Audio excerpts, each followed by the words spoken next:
Hey everybody, today we are talking about event photos, specifically how to use them, how they can grow your future events, and how they can grow your small business.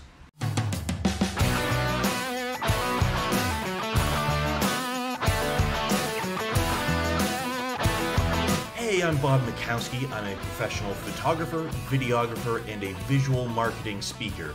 And today I want to talk to you about event photography and event photos. I have three main things that I want to talk about, but before we do that, we need to define what is an event. An event doesn't have to be one of those things that you're probably thinking of, like a party or a large conference or an awards show. Those are events.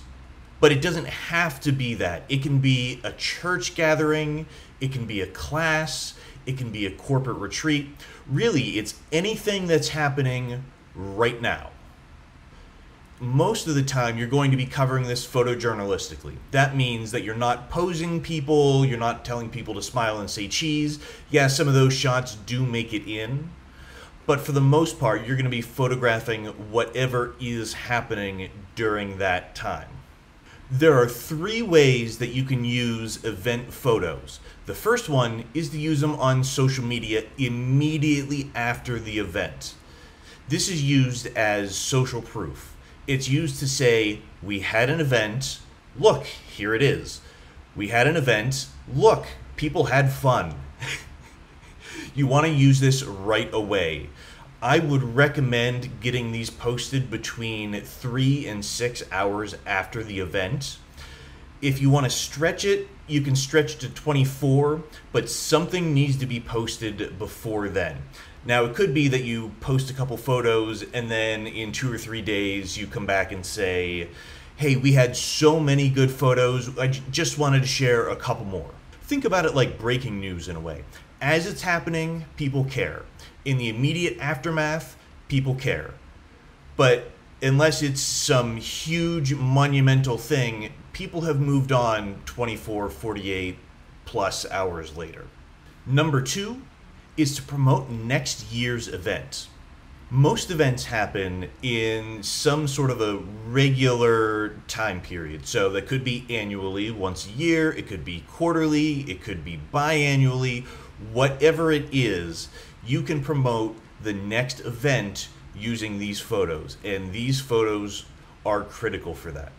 Now that you have these photos, you're gonna file them away and sit on them for about 10 to 11 months because you don't need them again until you promote your event. Unless this is some sort of a massive national conference, for example, then you're probably not going to start promotion before 1 to 2 months out. Now, it could be that if you are doing something enormous, then maybe you do start recruiting and promoting 6 months or so in advance. But for the most part, you're looking at about a month to 2. The way to go about using these is as simple as however you can use photography. So I've covered that in the past. You can use it on websites, you can use it on social media, you can use it on print flyers, you can use it on billboards. Whatever you can do with photos, you can do with event photos to promote the next event. Finally, the next one can be useful depending on what the event is and what your brand is. But number 3 is branding. Here's an example from a local convention center. I took this photo and it is on the convention center's homepage. Now, they're using this photo not to promote next year's event because they're not promoting annual events.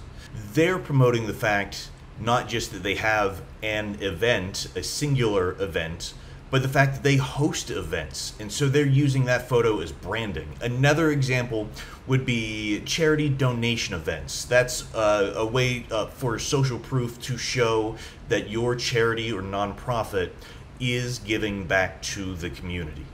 Alright, if you found this video helpful, do all the things that the YouTube algorithm likes. Please like, comment, share, and I'll see you on the next video.